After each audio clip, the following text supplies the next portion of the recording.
ভক্তগণ উপর থেকে দাঁড়িয়ে স্তব স্তুতি করছেন, প্রার্থনা করছেন ভগবান নৃসিংহদেবকে সন্তুষ্ট করার জন্য।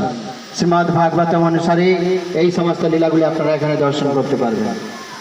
আর এই মন্দিরের ভেতরে যে মার্বেলগুলি দেখছেন, দেয়ালে যে মার্বেলগুলি, সাদা মার্বেলটি আসছে ভিয়েতনাম থেকে, বিদেশ থেকে।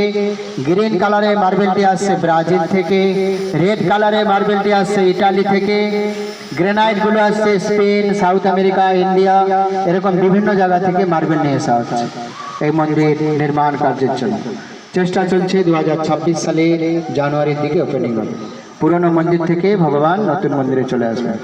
বলুন জয় নরসিংহদেব ভগবান কে, জয় ভক্তবৎসল ভগবান নৃসিংহদেব কে, জয় ভক্তরাজ প্রহ্লাদ মহারাজ কে, মায়াপুর নবদ্বীপ ধাম কে, নিতাই গৌর প্রেমানন্দে হরি বল।